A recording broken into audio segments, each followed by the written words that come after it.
Alright, hello, my name is Seth Small, and today I will be giving an introductory lecture to AF framework versus the K.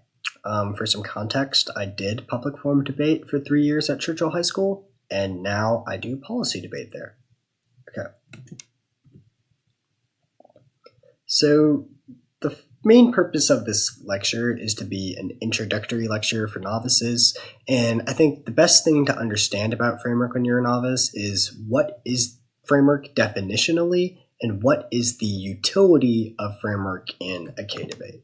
So the definition for framework is simply just judge instruction for how they should go about comparing links and impacts when those things operate at fundamentally different levels. The word level in that definition can sound pretty ambiguous, but what I mean by it can be illuminated best with an example.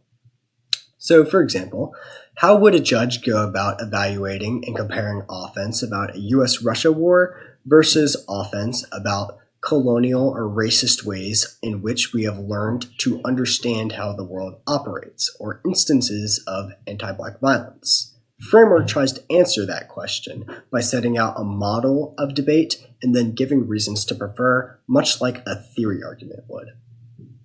Next, I'm going to go through some reasonable examples and some unreasonable examples of critique arguments that AFs should probably be expected to defend, and then examples that they probably wouldn't be expected to defend against and where framework would be much more helpful. So this piece of evidence is a link card for the CAP game. What it says is that the EU is an imperialist and capitalist organization. The reason for that is because it is an alliance of the most developed countries in Europe, and the goal of the European Union is to maintain and preserve the role of finance capital via things like the outsourcing of production and wage labor to the Global South, through things like predatory loaning agreements with Global South countries, and exploitation of the European working class as well. This is especially true in countries like France and Mali and formerly colonized African nations, where they send military proxies or groups to destabilize the area so they can keep the wage labor cheap and stop the ability of the people there to revolt or set up a style or system of government that would be able to protect them from this exploitation.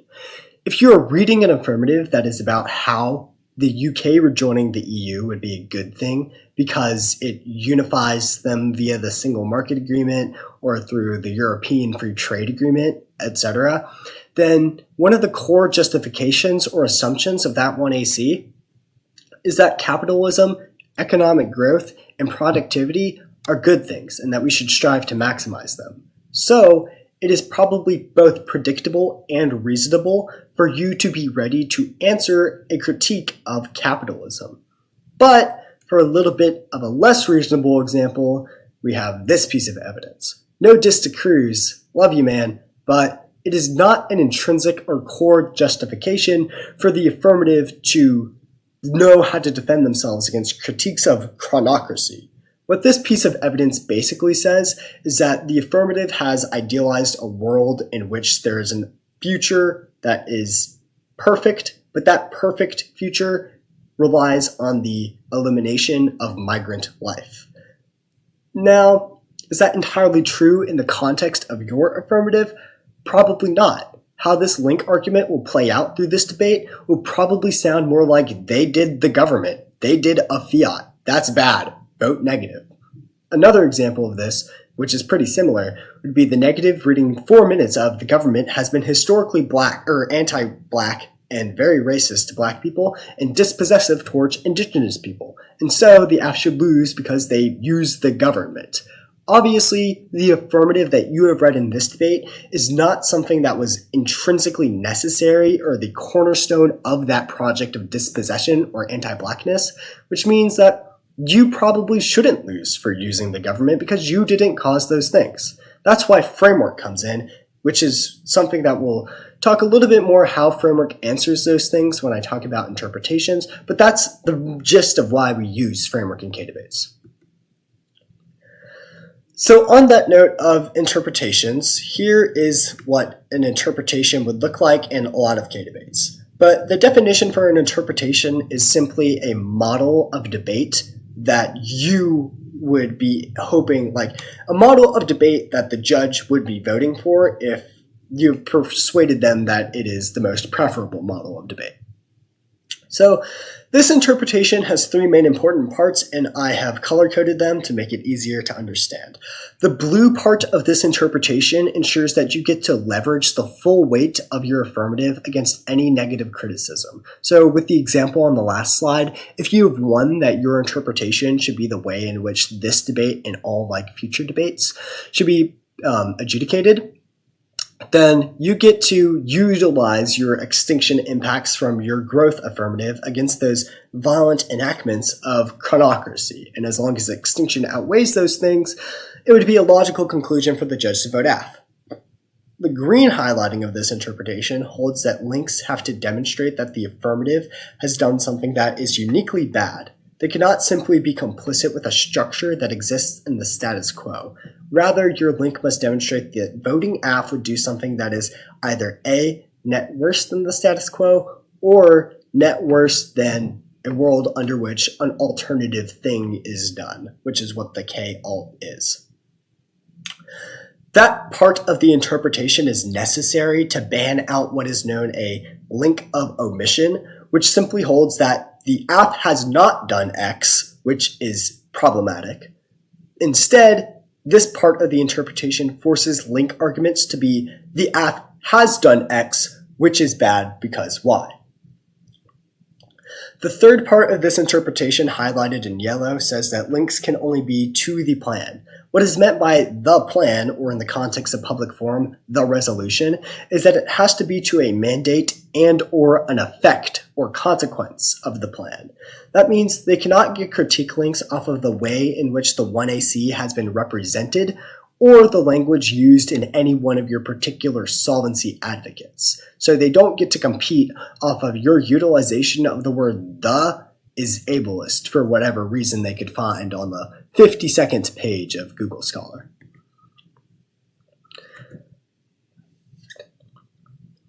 All right, so the first impact for framework or reason to prefer a certain interpretation is fairness. But before I talk about the impacts to fairness, I want to talk about what makes a K unfair / the internal link story of why fairness makes sense in the first place.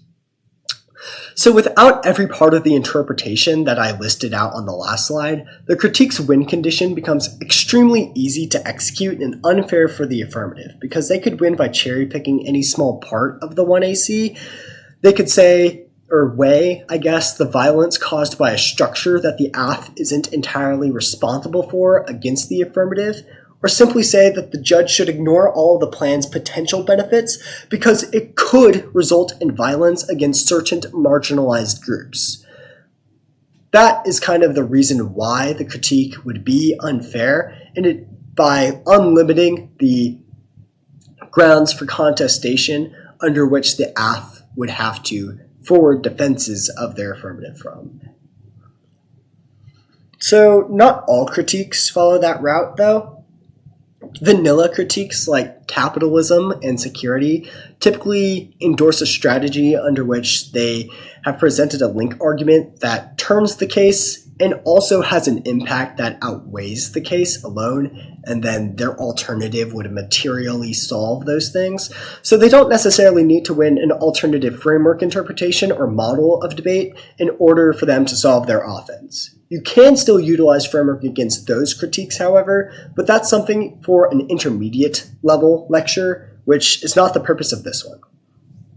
So let's talk about the impacts proper now, though. The first impact to fairness is the fairness paradox.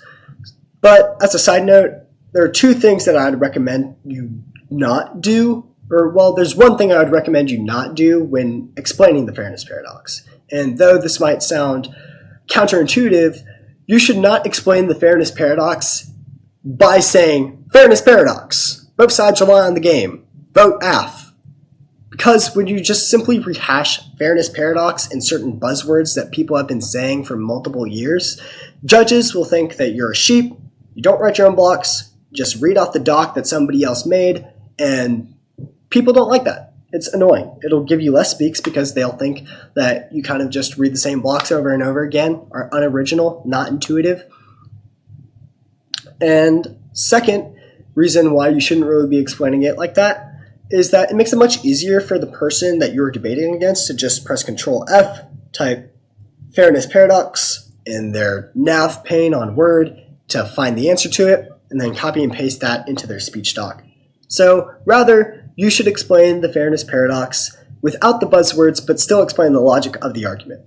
The logic of the argument holds that both sides rely on a fair evaluation of their arguments, which means A, it's intrinsically good since both teams like it, and B, it outweighs any of their framework offense because it is necessary for the game's existence. It is what constitutes the ability for the game to function, and the game's existence controls all of their offense as well, because that's the reason why they want to win certain debates, which is the framing argument made about why debate is a game, their ability to talk about the certain issues that they're talking about necessitate that the game exists in the first place, so these competitions can be held, so these debates can happen, etc. So it outweighs and is intrinsically good because both sides rely on it.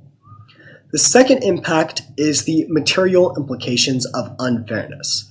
Now, this argument is a lot less popular in the big 2025, but I think it's still pretty important. What this argument holds is that their unlimited and unfair model of debate will be immediately capitalized and monopolized on by larger teams who have the resources and student and coach population necessary to prep at the margins of Google Scholar. They will be the teams that have the ability to go to the 36th page of Google Scholar and cut link arguments about things that are not germane or intrinsic to the affirmative, and then very easily deck and swamp kids from like Louisiana and Arkansas who just show up to their club after school and don't actually have a coach of some sort, right? The third impact to fairness is that it turns the case. Now, this argument requires a larger understanding of what framework is outside, or what fairness is outside of a game context. Fairness is innately an ethical and moral principle. It is a reason why we know that certain actions are bad.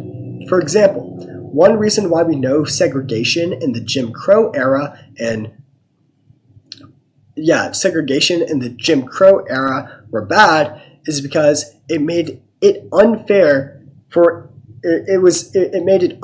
for people of color to exist in civil society. So things like voting institutions, restaurants, book clubs, plays, basketball games, even sports, etc. All of those institutions were segregated by color, which was unfair, which we know it is bad because it is unfair. They have access to worse quality institutions, which is unfair for them. It gives them a less chance of success in life because they've had worse quality education. They haven't been able to utilize their voting rights because of things like literacy tests and grandfather clauses. Those things are unfair, so we know that they are bad. The third argument, and this argument is actually probably made a little bit more on the clash debate than it is on the fairness debate, but the fourth argument is truth testing. What this argument says is that because we were not able to contest their claims, you should presume that they are false because we could not have a debate about this. I personally think that this argument is ridiculous because we don't need to have a debate about everything in order to know that those things are true. For example, the bottle cap for this water bottle is blue. I don't need to debate you about that in order to know that that is a fact.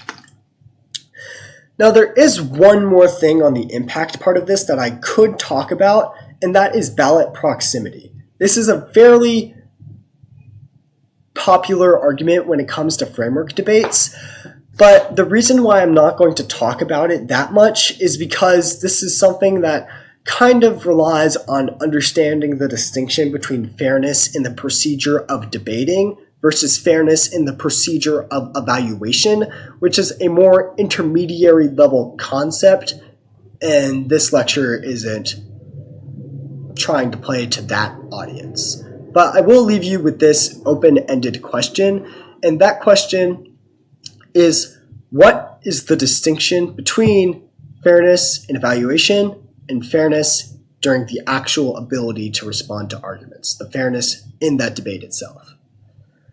So there are some popular impact defense arguments made against fairness by the negative and most K debates. The first of which is that they'll say unfairness is inevitable due to structural factors like access to resources, speed disparities, experience, coaching, amount of people that can cut a card on their team, etc. The answer to this argument, though, however, is that those descriptions, or those defenses, are descriptions of things that are structurally unfair about debate. Your argument to answer this is that we are looking for a fair procedure of evaluation, which means that all of those structural things go out the window because procedural fairness has the ability for, or maximizes the ability for everybody to win a particular debate, no matter who it is versus who. The next argument that a lot of people make is that their interpretation, or your interpretation in this context, the AF's interpretation, is bad because it justifies process counterplans. But one, this is public forum. Nobody is reading process counterplans yet to begin with, except for Cameron. Two, process counterplans aren't unbeatable. As long as you are pretty decent or have some background knowledge about textual and functional competition and limited intrinsic permutations, or other permutations that are able to resolve the internal net benefit of a process counterplan, it doesn't really matter. Sure, they're annoying to debate against, but they're not unbeatable, so they don't deck all of your fairness offense. And also, that's not something that's intrinsic to your interpretation, because nothing about weighing the AF against unique links to the plan causes the existence of a process counterplan to be put into a 1NC. The next two arguments are both kind of similar, so I'm going to group what the response to them should be, but the most popular response to those arguments is that these are pertaining to the fair procedure of debating, not a fair procedure of evaluation, which is what fairness is ultimately about. We're trying to say that we want the judge to resolve the debate fairly, even if the debating was something that was unfair, which is a question that I kind of posed earlier, and I guess I'll allude a little bit to an answer, but the purpose of a debate and the only way for a judge to resolve a debate fairly is to vote for the team who did the better debating. But I digress there, I'm not going to go too far into it. Now, the last thing I want to talk about on fairness is how you should go about answering defense. And when you are answering impact defense, you have to keep in mind your time allocation. Public forum is the shortest event, which only 4 minutes for their constructive speeches, 3 minutes for the 1AR/1NR, and then 2 minutes for the 2AR and 2NR. So it's very important that you don't get bogged down by these one-sentence blips and instead focus on winning larger framing issues like debate being a game and then explaining why winning that argument influences the way that the judge should evaluate every other argument. You should also be giving reciprocally blippy responses because you literally just cannot afford that time trade-off.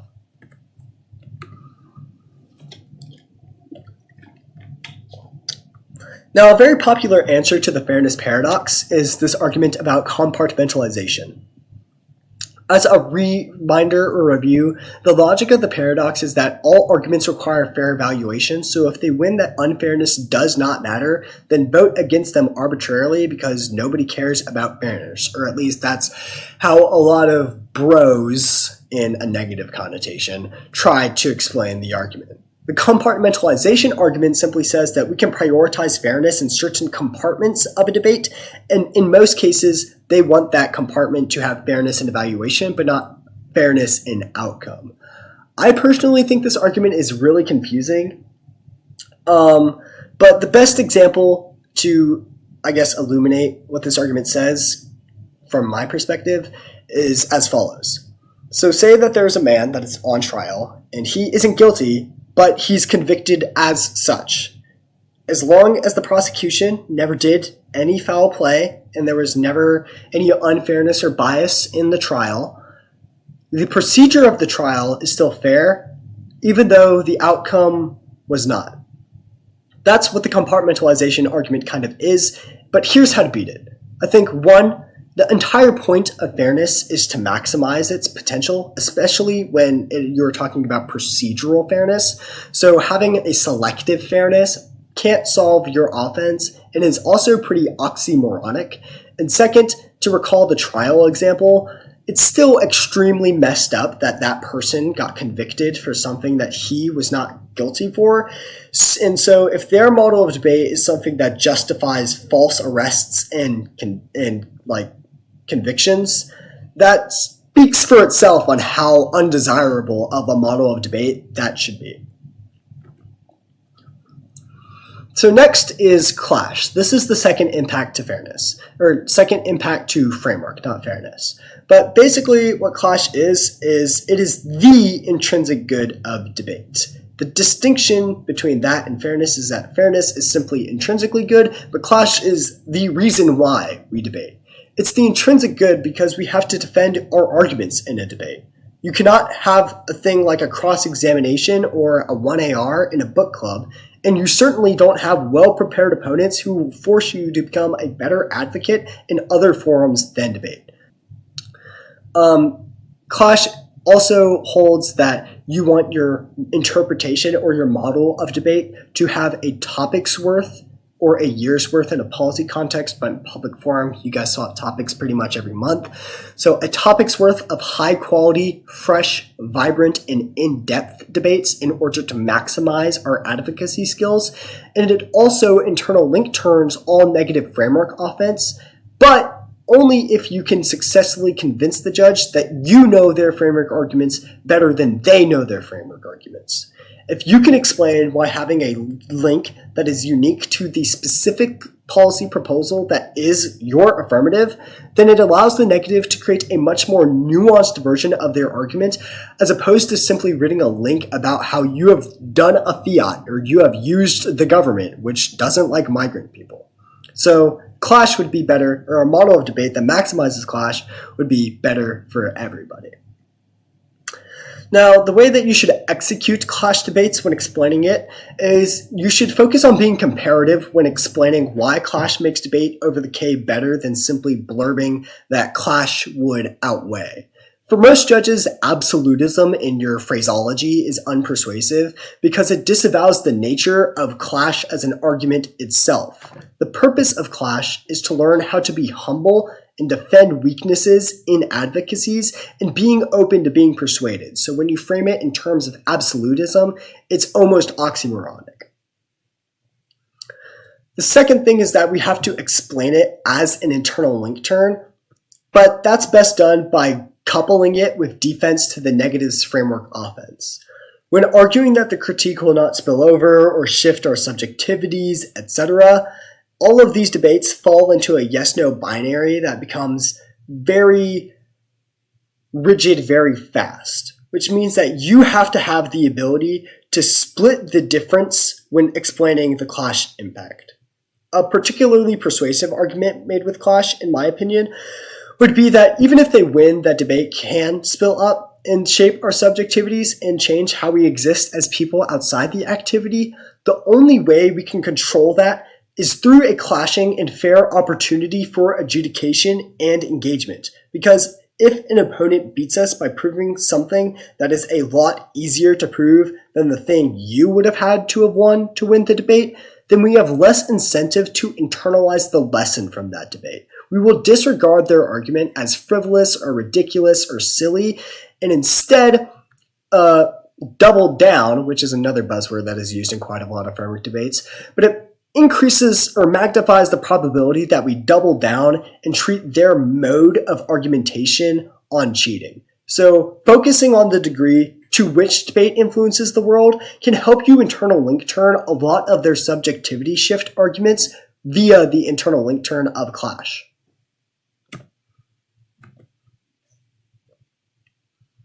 So one final tip for this lecture is that we have to consolidate our strategy when being A versus the K. PF debates are very short, and going for both clash and fairness will leave you severely undercovered if you want to be doing the level of articulation and explanation that I was just talking about on the last slide. When preparing in the pre-round or even in the pre-tournament, you have to have an idea of what standard you want to go for in the 2AR against each particular critique. But it is important to not be dogmatic because you don't know what their answers to fairness will be or what their answers to clash will be unless you've debated this team before.